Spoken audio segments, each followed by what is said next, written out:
반갑습니다. 꿈 분석 심리 상담사 토정 박재훈입니다. 이번 시간에는 대박으로 돈 버는 창업 3탄 역학편에 대해서 설명해 드리겠습니다. 질문하십시오. 예, 선생님 반갑습니다. 예, 에너지 지원이라는 게 무엇이나요? 에너지원이라는 것은 무엇이냐 하면은 에너지라는 것은 우리는 흰 색깔 있죠. 흰 색깔이라는 것은 얼음이라든지 눈이라든지 우리가 파도가 친다든지 안 그러면은 폭포를 만났을 때라든지 이빨이라든지 사람 나이가 먹으면 머리가 희죠. 네네. 그 다음 동물들도 이렇게 가죽을 뺏겨보면 희죠. 네네. 수박 같은 거는 겉은 푸르지만 속은 희죠. 예예. 그래서 우리는 하늘에 비행기가 날아가면 또 희게 줄을 잇지 않습니까? 그렇기 때문에 또 하늘의 별, 달 모두 힙니다. 그렇기 때문에 모두 동식물뿐 아니고 모든 사물들이 흰 것이 에너지원이고 특히 김치라든지 이런 꽃감 같은 거 말리면 흰 진이 나고 효소가 나오는 그것이 에너지원이라고 볼 수가 있습니다. 뭐야 처음 듣는 그런 거라서 참 새롭다 심오하네요. 그리고 가스의 법칙은 설명해 주세요.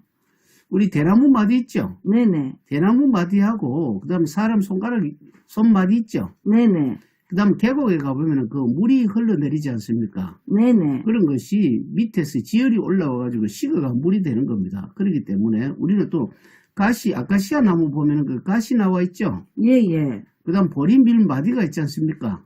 예예. 그러니까 이렇게 모두 가스가 빠져나가기 때문에 이것이 우리는 가스라는 것은 에너지의 어떤 새로운 모습으로 나가는 겁니다. 그러니까 휘발성되는 것이죠. 수증기가. 우리 쉽게 말하자면은 먹고 싸고 하듯이 우리도 몸속에 가스가 다 있으니까 빼야 된다는 그런 원리인가요?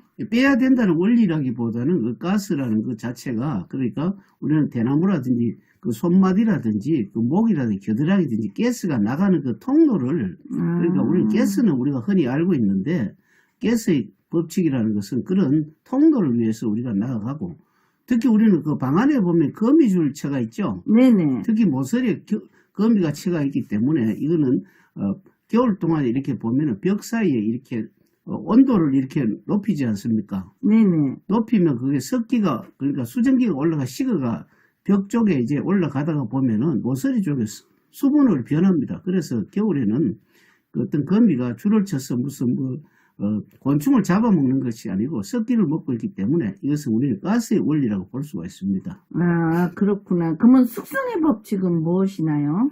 우리는 술 담그는 거 있죠? 네네. 그 다음에 이제 밥을 한다든지 또 그 다음에 우리는 옛날 변기통 같은 똥을 이렇게 숙성을 시키지 않습니까? 네. 그러니까 일정한 시간, 그러니까 우리 학교 교육도 좀 숙성이라고 볼 수가 있습니다. 그렇기 때문에 이것은 어느 정도 시간이 지나가지고 익었는 그 단계를 숙성이라고 볼 수가 있습니다. 그러면은 충전의 법칙은요? 충전의 숙성은 조금 기간이 있어가 중간에 사용할 수가 없죠. 네네. 밥을 하고 중간에 불 끄고 하면 밥이 안 되고 또 그 다음에 무슨 우리가 물을 끓이다가도 중간에 가스를 잠가버리면 안 되지만 충전이라는 것은 조금 단기적이라고 이야기할 수가 있습니다. 우리 스마트폰도 충전하죠. 네네. 우리가 하루 저녁에 자는 거 있지 않습니까? 하루 저녁에 자고 나면 힘이 다시 어는 것도 충전이라고 볼 수가 있기 때문에 충전은 좀 단시간 그리고 충전은 100% 안 해도 사용할 수가 있죠. 예예. 숙성과 차이는 숙성은 길면서 그 다음에 시간이 중간에서 중도에 하면 사용을 못하지만 충전은 할 수가 있다는 그런 차이가 있습니다. 그럼 에너지 이동의 법칙은요? 물이 얼면 얼음이 되죠. 네네. 녹으면 또 물이 되죠.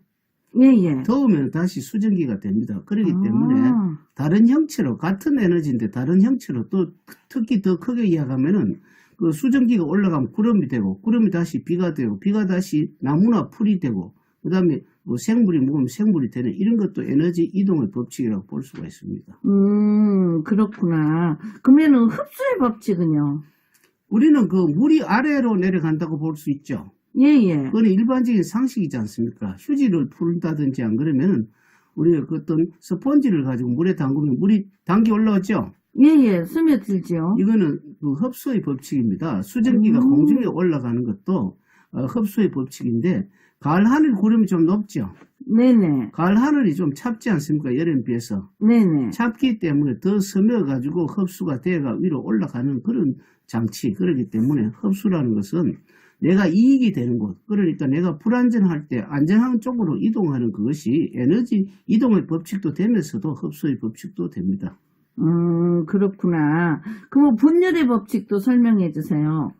수증기가 하늘에 올라가면 구름이 되죠. 예예. 구름이 되면 어떻습니까? 하늘 전반을 그러니까 우리 지구 대기권을 덮지 않습니까? 예예. 덮은 위에서 그 하늘에서 보면 햇빛이 비출 거 아닙니까? 예예. 햇빛이 비치면 허공에 있는 대기권이 그 녹아가지고 그 구름 위로 올라가면 어떻습니까? 좀 냉각이 되지요. 예예. 냉각이 되면서 이제는 그 굳어져가 있는 구름이 냉각이 되면 갈라집니다.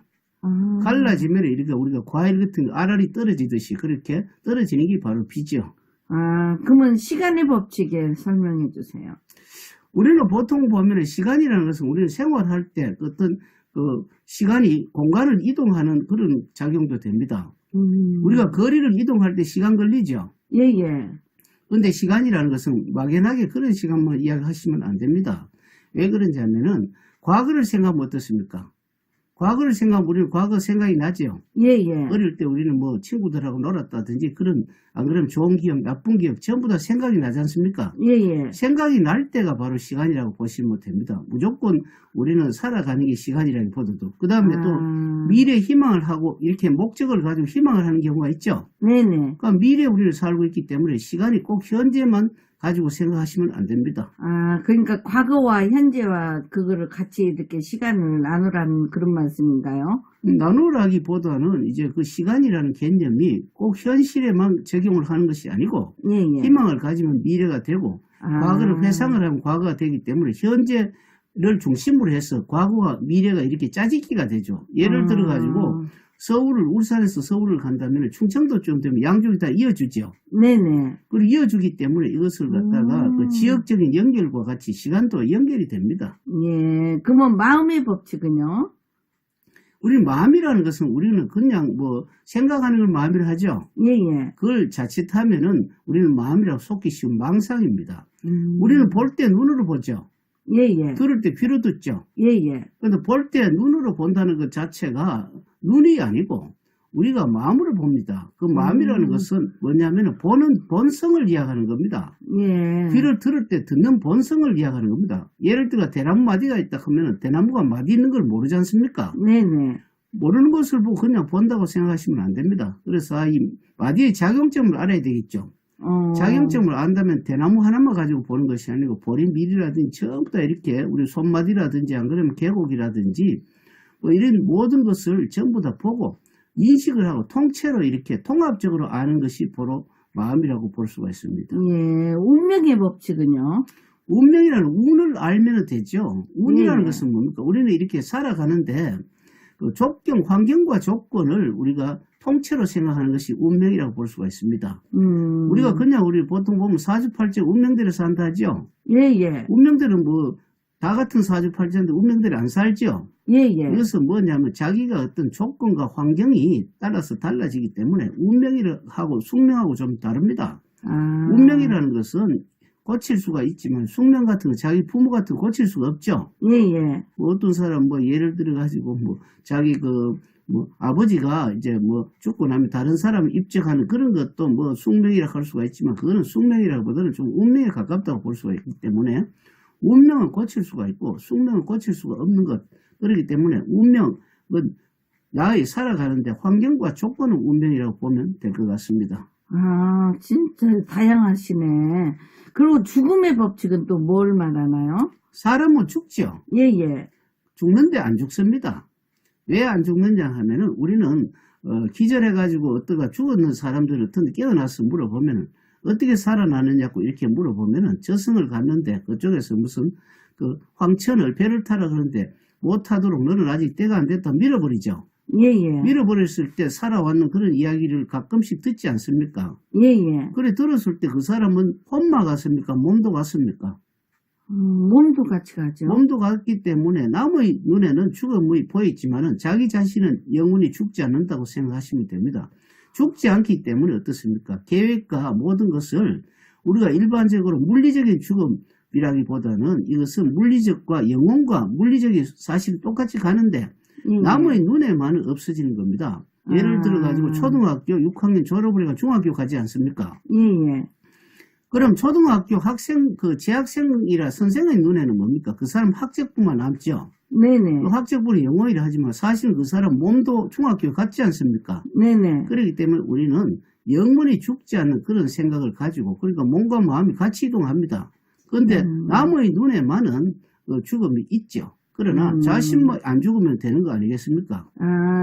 아니, 안 그래도요, 저희는 자연의 법칙 하면은, 예, 사계절, 봄, 여름, 가을, 겨울만 알고 있는데, 예. 이렇게 자연의 법칙 속에 이렇게 진짜 다양한 에너지들이 있다는 거, 법칙들이 있다는 걸 진짜 오늘 잘 배웠습니다. 예, 그렇기 때문에 이런 법칙들을 가지고 꿈을 활용을 해서 우리는 그 가정에서 재테크를 활용을 한다든지 지혜를 활용한다든지 또 건강 문제를 해결하면 상당히 좋을 것 같습니다. 다음 시간에 또 다른 내용으로 여러분에게 설명해 드리겠습니다. 감사합니다.